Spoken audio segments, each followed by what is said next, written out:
आज की इस वीडियो में हम लोग क्लास 10th के मॉडल सेट 3 को पढ़ने वाले हैं और यहाँ पर हम लोग जीव विज्ञान के कंप्लीट सॉल्यूशन को देखेंगे।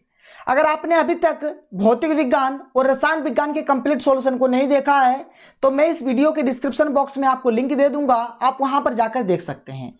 तो चलिए एक एक करके हम लोग सारे क्वेश्चंस को देखते हैं। हमारे पास जो पहला क्वेश्चन है, क्वेश्चन नंबर 27 क्या है कि रंध्रों का खुलना और बंद होना निर्भर है। आप यहां पर इसको रंध्र भी बोल सकते हैं, ठीक है। तो रंध्रों का जो खुलना और जो बंद होना है यह किस पर डिपेंड है, मतलब यह किस पर निर्भर करता है। बात समझ में आया कि जो रंध्र हमारा खुलता है और जो बंद होता है वह किस पर डिपेंड करता है, मतलब किस पर निर्भर करता है। यहां पर हमें 4 ऑप्शन दिया गया है। पहला ऑप्शन है कि सूर्य के प्रकाश पर, दूसरा ऑप्शन है प्रकाश संश्लेषण पर, तीसरा ऑप्शन है कार्बन डाइऑक्साइड के सांद्रण पर और चौथा ऑप्शन है वायु के वेग पर। क्लियर है। तो इसका जो सही आंसर होगा ऑप्शन नंबर सी होगा। क्लियर है।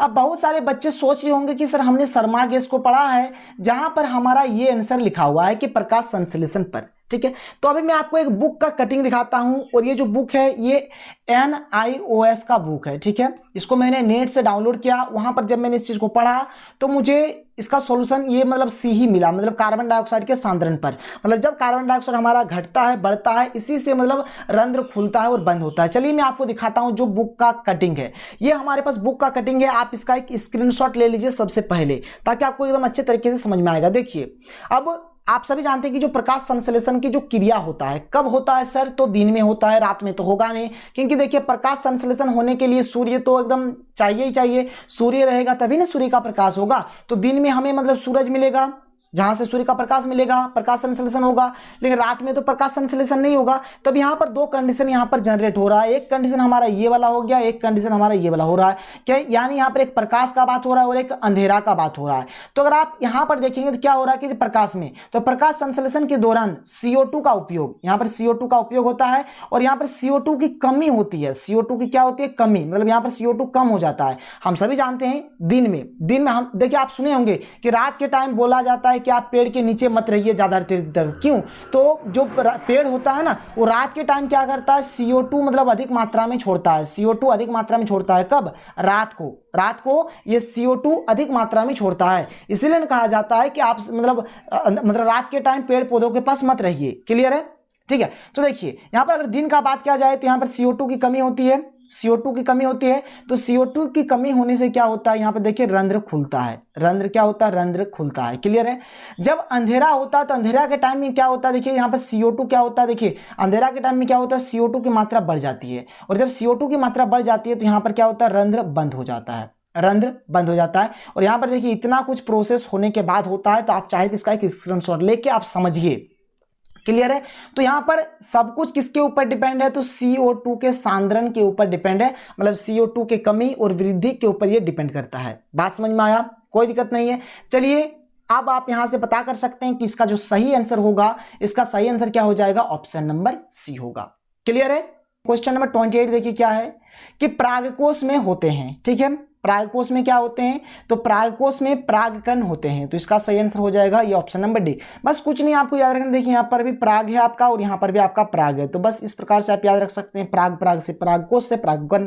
क्लियर है। क्वेश्चन नंबर 29 क्या है कि मुकुलन द्वारा अलैंगिक जनन होता है, किसमें होता है, तो आप याद रखिए मुकुलन द्वारा जो अलैंगिक जनन होता है ये होता है हमारा ईस्ट में। तो इसका सही आंसर हो जाएगा ऑप्शन नंबर बी। क्लियर है। आगे बढ़ते हैं और अगले क्वेश्चन को देखते हैं। क्वेश्चन नंबर 30 देखिए क्या है कि मनुष्य में गुणसूत्रों की संख्या है। तो मनुष्य में 46 गुणसूत्र पाए जाते हैं, एक्चुअल में कहा जाएगा तो 23 जोड़ा, ठीक है। कितने गुणसूत्र पाए जाते हैं, तो 23 जोड़ा गुणसूत्र पाया जाता है, यानी कि 46 गुणसूत्र पाए जाते हैं। क्वेश्चन नंबर 31 देखिए क्या है कि ATP का पूरा नाम है। ATP का पूरा नाम क्या होता है, ATP। तो ATP का जो पूरा नाम होता है इसको हम लोग बोलते हैं एडेनोसाइन, ठीक है, एडेनोसाइन ट्राइफॉस्फेट। क्या बोलेंगे, ट्राइफॉस्फेट। ये होता है इसका पूरा नाम। आप चाहे तो इसको इंग्लिश से भी लिख सकते हैं, ठीक है, ADENOSINE, ठीक है, ट्राइफॉस्फेट, TRIPHOSPHAT, ठीक है। तो एडेनोसाइन ट्राइफॉस्फेट इसका मतलब पूरा नाम होता है, आप लिख सकते हैं। क्लियर है? तो ये फॉस्फेट में थोड़ा सा आप इस प्रकार से दे सकते हैं, ये हुआ हमारा फॉस्फेट। क्लियर है? समझ में आया? क्वेश्चन नंबर 32 देख लीजिए क्या है कि भारत में बायोगैस नाम से प्रचलित है। भारत में बायोगैस को हम लोग गोबर गैस बोलते हैं, मतलब ये गोबर गैस के नाम से प्रचलित है। ठीक है, गोबर गैस, तो इसका सही आंसर हो जाएगा यहाँ पर गोबर गैस। क्लियर है? आगे बढ़ें, चलिए आगे क्वेश्चंस को देखते हैं। क्वेश्चन नंबर 33 क्या है, देखिए कि रक्त का तरल भाग क्या कहलाता है। तो रक्त के तरल भाग को हम लोग प्लाज्मा कहते हैं। ठीक है, रक्त में प्लेटलेट्स का क्या कार्य है? ठीक है, जो प्लेटलेट्स होते हैं रक्त में उसका क्या कार्य है? तो देखिए प्लेटलेट्स हमारे रक्त में मौजूद वे सूक्ष्म कण होते हैं जो रक्त का थक्का बनाने में मदद करते हैं। जब भी हमें शरीर के किसी अंग पर चोट लगती है तब प्लेटलेट्स उस जगह पर एकत्रित हो जाते हैं और खून का बहना रोकने की कोशिश करते हैं। बात समझ में आया? प्लेटलेट्स का काम क्या होगा कि जैसे हमारे शरीर में कहीं पर भी अगर चोट लग जाता है तो मतलब जहाँ पर भी मतलब वहाँ से तो खून निकलेगा, तो वहाँ पर वो जो खून निकलता है ना तो वहाँ पर मतलब जम जाता है। ठीक है, मतलब प्लेटलेट्स उस जगह पर जाकर जम जाता है और खून जो बह रहा है उसको रोकने का कोशिश करता है। तो यही है प्लेटलेट्स का कार्य। समझ में आया? आगे बढ़ते हैं क्वेश्चन नंबर 34। क्वेश्चन नंबर 34 क्या है कि आहार श्रृंखला और आहार जाल में क्या अंतर है। आपको यहां पर बताना है कि आहार श्रृंखला क्या होता है और आहार जाल मतलब इन दोनों में क्या डिफरेंस पाया जाता है, कि difference between food chain and food web. Clear है? तो आहार श्रृंखला और आहार जाल में क्या अंतर पाया जाएगा, चलिए बात करते हैं। देखिए सबसे पहले तो हम लोग थोड़ा सा डिस्कस कर लेते हैं कि आहार श्रृंखला क्या होता है। आहार श्रृंखला को हम लोग खाद्य श्रृंखला भी बोलते हैं। तो देखिए परितंत्र में हर एक जीव अन्य जीवों पर निर्भर रहती है तथा आपस में एक संबंध बनाती है, अर्थात एक श्रृंखला बनाती है। इसे आहार श्रृंखला कहा जाता है। बात समझ में आया? हमारा जो पर्यावरण है, पर्यावरण में हर एक जीव दूसरे जीव पर डिपेंड है। ठीक है, और इसी को हम लोग मतलब यहाँ पर क्या बनाता है, संबंध बनाता है या फिर एक श्रृंखला बनाता है, और इसी को हम लोग आहार श्रृंखला कहते हैं। देखिए हम लोग भी तो किसी के ऊपर डिपेंड है। जैसे आप अगर यहाँ पर एग्जाम्पल सबको देखेंगे समझेंगे, जैसे घास जो है, घास को कौन खाता है? तो ग्रास हॉपर। ग्रास हॉपर को कौन खाता है? मेढक। मेढक को कौन खाता है? सर्प। सर्प को कौन खाता है? गिद्ध। तो देखिए यहाँ पर एक आदमी मतलब एक जीव दूसरे जीव पर यहाँ पर डिपेंड कर रहा है। हम लोग भी डिपेंड कर रहे हैं, हम लोग भी किसी न किसी चीज पर डिपेंड है। तो मतलब परितंत्र में जो हमारा पर्यावरण है यहाँ पर एक जीव अन्य जीवों पर डिपेंड है और इस प्रकार से एक रिलेशन बनाता है, एक संबंध बनाता है, एक श्रृंखला बनाता है, और इसे हम लोग आहार श्रृंखला कहते हैं। इसको अगर आप इस चित्र के माध्यम से समझना चाहेंगे तो आप अच्छे से समझ सकते हैं। जैसे कि देख लीजिए ये घास फूस है, इस घास फूस को कौन खा रहा है? तो हिरन। और इस हिरन को कौन खा रहा है? तो बाघ। क्लियर है?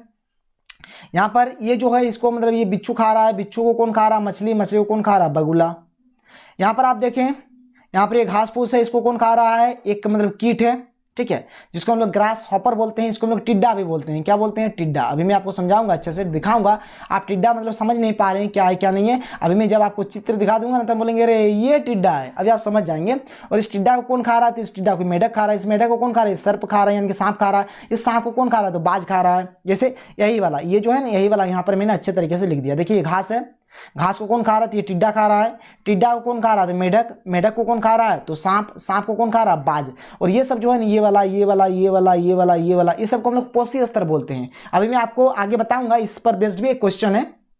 तो इस प्रकार से मतलब जो हमारा पर्यावरण है, जो हमारा परितंत्र है, इसमें एक जीव दूसरे जीव पर डिपेंड है। इसी को मतलब क्या बोलते हैं हम लोग? आहार श्रृंखला, क्योंकि यहाँ पर एक श्रृंखला बनता है, एक रिलेशन बनता है। क्लियर है? अब आप सोच रहे होंगे सर ये ग्रास हॉपर मतलब ये कुछ इसको हम क्या देखें? बिल्कुल इसको आप देखें, इसको आप जानते हैं ग्रास हॉपर या फिर टिड्डा क्या है। देखिए इस चित्र को आप देखिए, यही हमारा टिड्डा या फिर ग्रास हॉपर है। अब बताइए इसको आप देखें कि नहीं देखें? एकदम बिल्कुल देखें, यही होता है हमारा टिड्डा। क्लियर है? चलिए आगे बढ़ते हैं। ऐसे तो आप सबको देखे हैं, घास देखे हैं, मेढक देखे हैं, सांप देखे हैं, बाज देखे हैं, लेकिन आप इसको शायद मतलब कंफ्यूजन में थे कि ये देखें कि नहीं देखें। इसको भी मैंने आपको दिखा दिया। चलिए आगे बढ़ते हैं। टिड्डा हो गया।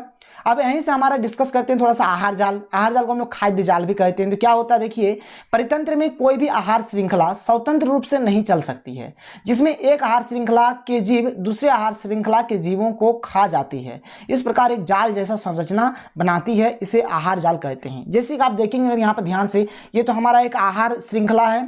तो यहाँ पर अगर आप देखेंगे, मान के चलिए जैसे यहाँ पर जैसे ये वाला हमारा एक आहार श्रृंखला है, ये वाला भी एक आहार श्रृंखला है, ये वाला भी एक आहार श्रृंखला है। मान के चलिए ये जो बाघ है, बाघ इस बाज को भी खा सकता है।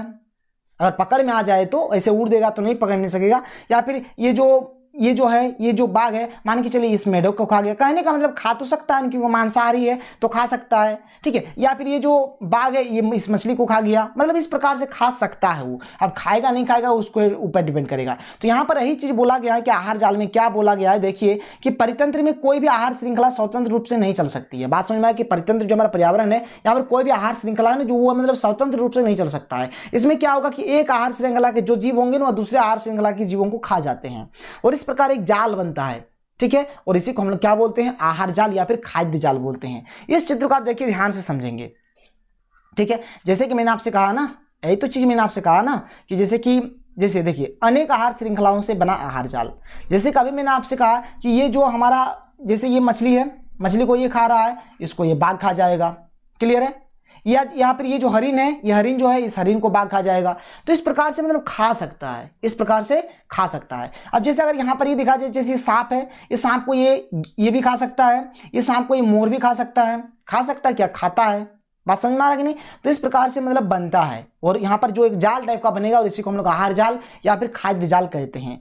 देखिए इसके अंतर को, तो आहार श्रृंखला और आहार जाल में निम्नलिखित अंतर पाए जाते हैं। आहार श्रृंखला, देखिए जब भी आपको अंतर लिखना है ना तो आप एक लाइन खींचिएगा, एक साइड में आप लिखिएगा आहार श्रृंखला, मतलब जो आपको पूछा गया है आहार श्रृंखला, ठीक है, आहार श्रृंखला, और एक साइड में आपको लिख देना है आहार जाल। अंतर हमेशा आप 2 लाइन बनाकर ही हमेशा दीजिएगा। देखिए आहार श्रृंखला में क्या है कि आहार श्रृंखला में कई पोषी स्तर मिलकर इसका निर्माण करते हैं। आहार श्रृंखला में बहुत सारे पोषी स्तर रहते हैं। अभी आपको मैंने थोड़ा सा पोषी स्तर के बारे में बता दिया, लेकिन अभी मैं आपको और अच्छे से बताऊंगा। पहले आप थोड़ा सा पोषी स्तर के बारे में और जान लीजिए। जैसे कि हमारे पास एक आहार श्रृंखला है, तो ये घास हमारा प्रथम पोषी स्तर हो गया, ये टिड्डा हमारा द्वितीय पोषी स्तर हो गया, ये हमारा तृतीय पोषी स्तर हो गया, ये चतुर्थ पोषी स्तर हो गया, ये मतलब 5वां वाला पोषी स्तर हो गया। मतलब इस प्रकार से पोषी स्तर होते हैं। मतलब देखिए यहाँ पर बहुत सारे पोषी स्तर हो सकते हैं। जैसे यहाँ पर देखिए सिर्फ बाघ एक है, एक हिरन है और एक मतलब पेड़ पौधा है, यहाँ पर 3 ही पोषी स्तर है। जबकि यहाँ पर कुल अगर 5 पोषी स्तर है, यहाँ पर आप देखेंगे तो 4 पोषी स्तर है। बात समझ में आ रहा है नहीं। तो बस यही चीज यहाँ पर बोला जा रहा है, ठीक है। अभी पोषी स्तर के बारे में अच्छे से जानेंगे। तो आहार श्रृंखला में क्या होते हैं कि बहुत मतलब कई पोषी स्तर मतलब मिलकर एक मतलब निर्माण करते हैं आहार श्रृंखला का।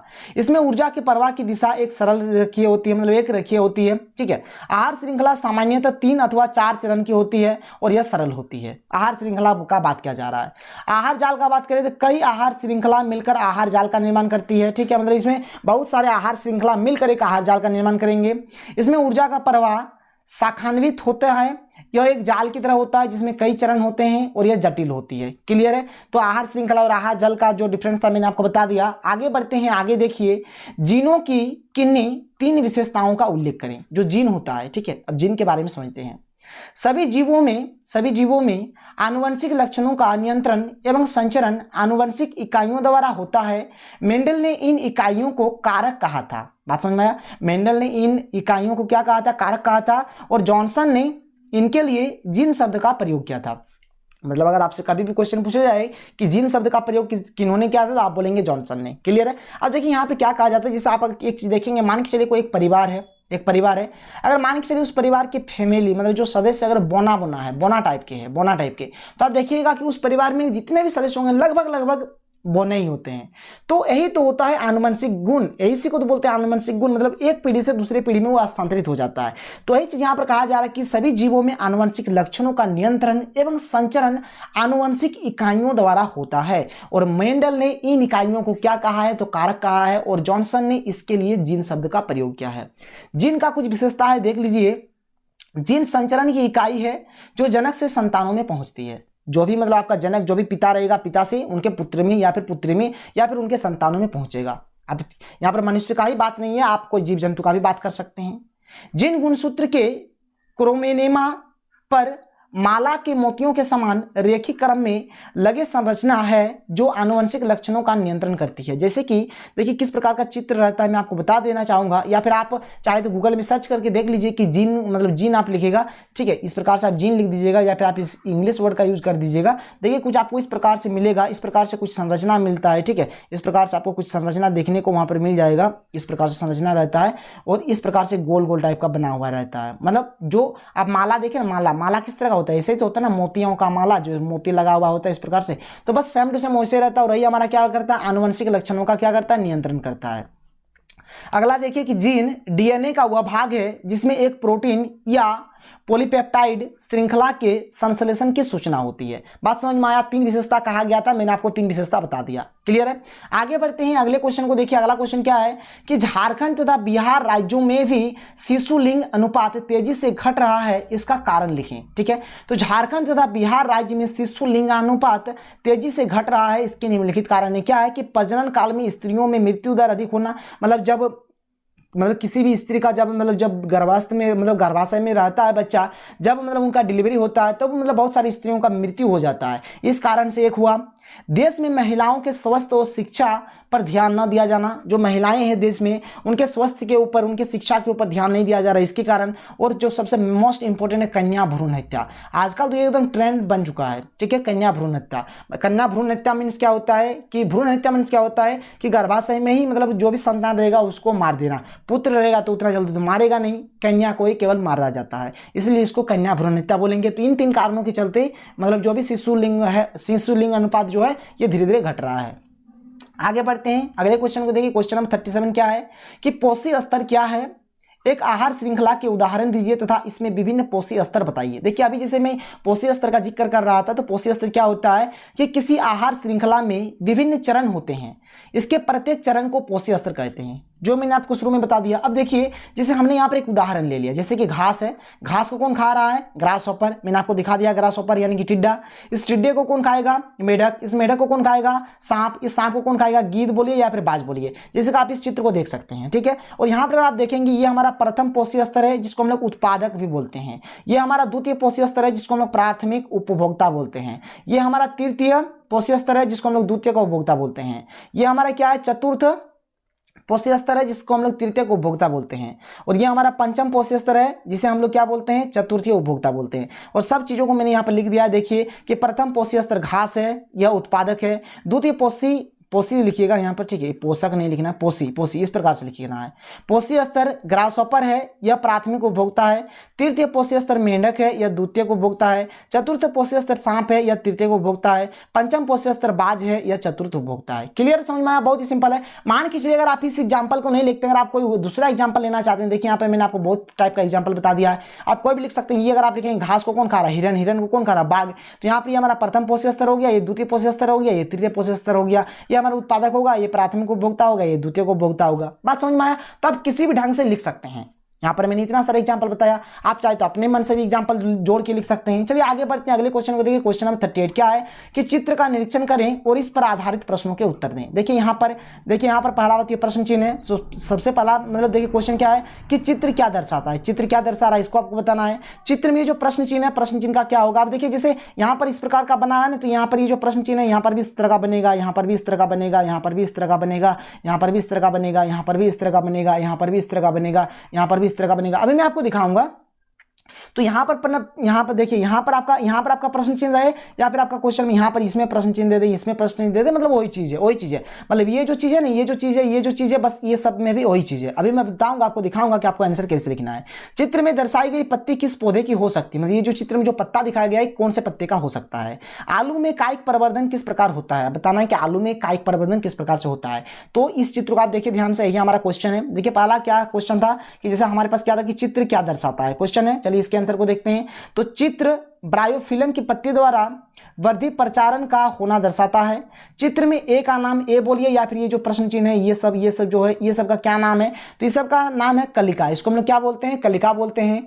चित्र किस पौधे का हो सकता है? तो ये बोलेंगे ब्रायोफिल्म। और आलू में कायिक प्रवर्धन किस प्रकार से होता है? तो बोलेंगे कि आयु के ऊपर आलू है, ठीक है। आलू के ऊपर अर्धचंद्राकार आंखें होती है। इन आंखों में पत्र कलिकाएं होती है। यदि आलू के आंख युक्त टुकड़े कट जाएं और उन्हें मिट्टी में दबा दिए जाए तो आंखों के निचले भागों से जड़ें उत्पन्न होकर भूमि में जाती है। पत्र कलिकाएं प्रकाश के प्रभाव में विकसित होकर प्ररों का निर्माण करती है। और इस प्रकार से आलू में कायिक प्रवर्धन होता है, ठीक है। तो बस आप इसको लिख लीजिए, आप जानते होंगे। देखिए मैं आपको सिंपल तरीके से आपको बताता हूं। जैसे कि मान के चलिए आपके पास आलू है, तो आलू में देखेंगे कुछ इस प्रकार से हो जाता है, ठीक है। इस प्रकार से कुछ उसके ऊपर आ जाता है ना, यहाँ पर कहा जा रहा है कि अर्धचंद्राकार आंख, ठीक है। तो इसी से तो आलू का पौधा उगता है ना। तो बस यही चीज यहाँ पर कहा गया है। चलिए आगे बढ़ते हैं। जैसे कि ये जो आप पत्ता देख रहे हैं, ये हमारा ब्रायोफिल्म का पत्ता है। और ये सब आप देख सकते हैं, ये हमारा क्या है? इसी को हम लोग बोलते हैं कलिका। चलिए आगे देखिए। अगला क्वेश्चन है कि मानव उत्सर्जन तंत्र का नामांकित चित्र बनाइए। आपको मानव उत्सर्जन तंत्र का चित्र बनाना है। और देखिए ये एक मोस्ट इंपोर्टेंट क्वेश्चन है, क्योंकि मैंने शायद 2 मॉडल सेट में देखा कि ये क्वेश्चन हुबहू आया हुआ है। तो ये है हमारा मानव उत्सर्जन तंत्र, या फिर आप मानव मूत्र तंत्र भी बोल सकते हैं। इधर वाला आपको चित्र नहीं बनाना है, सिंपल से आपको ये वाला चित्र छाप देना है और जो जो चीज़ें लिख देना है, ये हमारा और ये हमारा ब्रिक है, ये हमारा सिरा है, दूसरा वाला हमारा धमनी है, ये वाला आप जो देख रहे हैं नली, ये वाला जो नली देख रहे हैं ये वाला मूत्र वाहिनी है, ये हमारा क्या है मूत्राशय है, और ये हमारा क्या है मूत्र मार्ग है। क्लियर है? आगे बढ़ें, चलिए आगे देखते हैं। क्वेश्चन नंबर 39 क्या है कि ओजोन क्या है, यह किसी परितंत्र को किस प्रकार प्रभावित करता है। ठीक है, तो देखिए ओजोन ऑक्सीजन का एक समस्थानिक है, मतलब ये ऑक्सीजन का ही मतलब एक ऑक्सीजन जैसा ही है ये। ठीक है, इसका एक अणु ऑक्सीजन के 3 परमाणुओं से मिलकर बना होता है। मतलब इसका जो एक अणु होगा, मतलब ये जो O3, देखिए ओजोन का सूत्र हो तो O3, अब ऑक्सीजन क्या होता है, O होता है, मतलब ऑक्सीजन का 3 भाग मिलेगा तब जाके हमारा क्या बनेगा, एक O3 बनेगा, और इसका अनुसूत्र क्या होता है, O3 होता है। किस प्रकार से देखिए ओजोन का निर्माण होता है, इस चीज को आप समझ लीजिए। एक सेकंड, हाँ यहाँ पर है ना, ओजोन का किस प्रकार से निर्माण होता है इस चीज को आप समझ लीजिए। जैसे कि ऑक्सीजन है, ऑक्सीजन में जब हम लोग क्या करते हैं, परावैंगनिक किरणें पर जब इन लोग इस पर हम लोग इफेक्ट कराते हैं, मतलब इसका ऑक्सीजन का अभिक्रिया जब हम लोग परावैंगनिक किरण पर करते हैं तो ये जो O2 है ना, O और O में अलग हो जाता है। फिर से क्या करते हैं हम लोग, एक अणु लेते हैं, मतलब ये जो इसका एक अणु है यह क्या करेगा, O2 के साथ अभिक्रिया करता है, और ये भी क्या करता है, O2 के साथ अभिक्रिया करके क्या बनाता है, इधर भी O3 बनाता है, और इस प्रकार से O3 का निर्माण करता है। बात समझ में आया? वही चीज लिखा गया कि सूर्य के परावैंगनिक किरणों के प्रभाव से ऑक्सीजन अपने परमाणुओं में टूट जाती है। ठीक है, तथा प्रत्येक परमाणु ऑक्सीजन से संयुक्त होकर ओजोन का अणु बनाता है। क्लियर है? मतलब वही हुआ, मतलब जो मैंने आपको बताया। ठीक है, मैं आपको और एक बार अच्छे से समझा देता हूं। जैसे कि हमारे पास ऑक्सीजन क्या होता है, O2 होता है, जब ये परावैंगनिक किरणें से, ठीक है, जब मतलब यहाँ पर अभिक्रिया होता है तो ये O और O में बदल जाता है, और ये जो O है, मतलब पहला वाला जो O है ये O2 से अभिक्रिया करके O3 बनाता है, फिर से ये जो O है ये भी O2 से अभिक्रिया करके क्या बनाता है, O3। मतलब इस प्रकार से हमारा ओजोन का निर्माण होता है। आप देख सकते हैं यहाँ पर वही अभिक्रिया को दिखाया गया है। अब ओजोन मतलब जो है यह किस प्रकार से परितंत्र को प्रभावित करते हैं इस चीज को देखिए। तो ओजोन सूर्य से पृथ्वी तक आने वाले घातक परावैंगनिक विकिरणों को सोख लेती है तथा उन्हें पृथ्वी तक नहीं पहुंचने देती है। इस प्रकार यह पृथ्वी के परितंत्रों के लिए सुरक्षा छतरी का कार्य करती है। परावैंगनिक विकिरण जीवन के लिए अत्यंत हानिकारक होता है।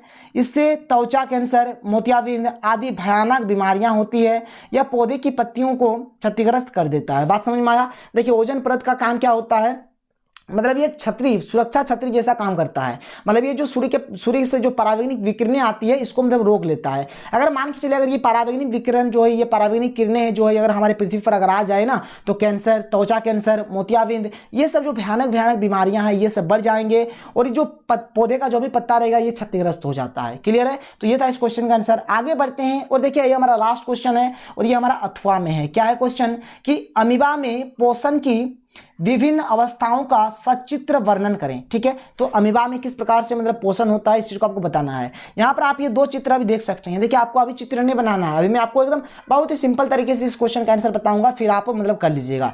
देखिए सिंपल से एक्चुअल में होता क्या है, यहाँ पर मैंने 2 चित्र लिया हुआ है, दोनों चित्र को मैं आपको एकदम अच्छे तरीके से समझा देता हूँ। देखिए यहाँ पर ये जो पहला चित्र है इसमें मतलब ये जो अमीबा है ये भोजन ग्रहण कर रहा है, और ये जो दूसरा चित्र है ये वाला, इसमें अमीबा क्या कर रहा है, जो भी मतलब भोजन कर लिया, जो मतलब अपच भोजन होता है उसको बाहर निकाल दे रहा है। तो किस प्रकार से होता है इस चीज को मैं आपको एकदम अच्छे तरीके से समझाता हूँ। देखिए जो हमारे पास ये जो अमीबा है ना, अमीबा का कोई मुंह वगैरह कुछ नहीं होता है, तो ये भोजन करेगा कहाँ से, तो ये भोजन शरीर के किसी भी मतलब स्थान से कर सकता है, किसी भी अंग से कर सकता है। किस प्रकार से करता है, देखिए ये हमारा खाने का मतलब भोजन है। ठीक है, तो अमीबा क्या करेगा इस प्रकार से, मतलब ये जो भी खाने का सामान रहेगा इसको इस प्रकार से बंद कर देता है। ठीक है, तो चलिए अब हम लोग अच्छे तरीके से मतलब समझ लेते हैं क्या होता है। ठीक है, तो देखिए अमीबा का भोजन क्या है, शैवाल के छोटे छोटे टुकड़े, बैक्टीरिया, डाइटम, अन्य छोटे एक कोशिकीय जीव तथा मृत कार्बनिक पदार्थ के छोटे छोटे टुकड़े इत्यादि हैं। ये अमीबा के भोजन है। अमीबा में भी पोषण होता है। पोषण अंतग्रहण, पाचन तथा बहिष्करण प्रक्रिया द्वारा पूर्ण होता है। बात समझ में आया? मतलब ये भी भोजन करता है, भोजन का पाचन होता है और भोजन को बाहर निकालता है। मतलब जो हम लोग जिस प्रकार से करते हैं ना, मल त्याग करते हैं, उसी प्रकार से ये अमीबा भी करता है। किस प्रकार से होता है देखिए, अमीबा में भोजन के अंतग्रहण के लिए मुख जैसा कोई निश्चित स्थान नहीं होता है। जैसे हम लोग कहीं और से नहीं भोजन कर सकते, मुंह से ही हम लोग भोजन कर पाएंगे, तो यहाँ पर अमीबा का किसी भी प्रकार का कोई मुंह नहीं होता है। तो ये क्या कर सकते हैं, बल्कि शरीर की किसी मतलब शरीर की सतह के किसी भी स्थान से हो सकता है। मतलब ये भोजन शरीर के किसी भी अंग से कर सकता है। और यहीं से आपको आंसर लिखना है, यहीं से आप आंसर को लिखना स्टार्ट कीजिएगा। भोजन जब अमीबा के बिल्कुल समीप होता है तब भोजन को बगैर स्पर्श किए अमीबा भोजन के चारों ओर कूटपादों का निर्माण करता है। ये जो बना रहा है, ये जो आप देख पा रहे हैं, यही हमारा क्या है, कूटपाद है। मतलब भोजन को छूता नहीं है, भोजन को ये स्पर्श नहीं करता, मतलब इसके चारों ओर मतलब इसको घेर लेगा। जैसे आप देखो ना फिल्म में हीरो, जैसे हीरो को गुंडा कैसे घेर लेता है, तो अमीबा भी मतलब ऐसा ही काम करता है। ठीक है, कूटपाद तेजी से बढ़ते हैं और भोजन को पूरी तरह घेर लेते हैं। जैसे मैंने आपको बताया, धीरे धीरे कूटपादों के सिरे तथा फिर पार्श्व आपस में जुड़ जाते हैं। इस तरह एक भोजन राजधानी का निर्माण हो जाता है जिसमें भोजन के साथ जल भी होता है। ठीक है, बात समझ में आया। और इस प्रकार से क्या कर लेता, गजाक से यहाँ पर यह अंदर की ओर खींच लेता है। तो इस प्रकार से एक भोजन राजधानी का निर्माण होता है और ये भोजन राजधानी में जल भी होता है। बात समझ में आया, कोई दिक्कत वाली बात नहीं है। आगे बढ़ते हैं, आगे देखिए, भोजन का पाचन भोजन राजधानी में ही एंजाइमों के द्वारा होता है। जो हमारा ये जो भोजन राजधानी है ना, यहीं पर भोजन का पाचन होता है। किसके द्वारा होता है, तो कुछ एंजाइम के द्वारा होता है। पचा हुआ भोजन भोजन राजधानी से निकलकर कोशिका द्रव्य में पहुंच जाता है, वहां से फिर समूचे शरीर में वितरित हो जाता है। और जो भोजन पच जाता है वह कोशिका द्रव्य में चल जाता है और पूरे शरीर में मतलब जो भी मतलब एनर्जी चाहिए तो अमीबा को मिलता है। ठीक है, अमीबा में अपने भोजन को शरीर से बाहर निकालने के लिए निश्चित स्थान नहीं होता है। अपचे भोजन, ठीक है, अमीबा में अपचे भोजन को शरीर से बाहर निकालने के लिए निश्चित स्थान नहीं होता है। जैसे हमारे शरीर का जो भी अपच भोजन होता है, हम लोग मल त्याग करते हैं ना मलाशय से, तो अमीबा में इस प्रकार से मतलब कोई निश्चित नहीं स्थान होता है कि वो कहाँ से अपचे भोजन को मतलब निकालेगा। ठीक है, तो ये मतलब शरीर के किसी भी अंग से बाहर निकाल सकता है। तो शरीर की सतह के किसी भी भाग में एक अस्थायी छिद्र का निर्माण होता है जिससे अपचा भोजन बाहर निकल जाता है। जैसे कि अमीबा है, ये हमारा केंद्रक है, ये हमारा भोजन है। तो देखिए यहाँ पर पहले इधर आया, फिर यहाँ से कुछ इस प्रकार से ऐसे निकला, फिर यहाँ से मतलब ये भोजन को त्याग कर दिया। तो यहाँ पर ये हमारा मतलब जो बायोलॉजी का कंप्लीट सॉल्यूशन था मैंने आपको बता दिया। अगर वीडियो पसंद आया है आपको तो वीडियो को लाइक कर दें, और आपने अभी तक हमारे चैनल को सब्सक्राइब नहीं किया तो सब्सक्राइब करके बेल का आइकन को प्रेस कर लें ताकि आपको हर वीडियो की नोटिफिकेशन सबसे पहले प्राप्त हो सके। तो मिलते हैं अगले वीडियो में। Thank you.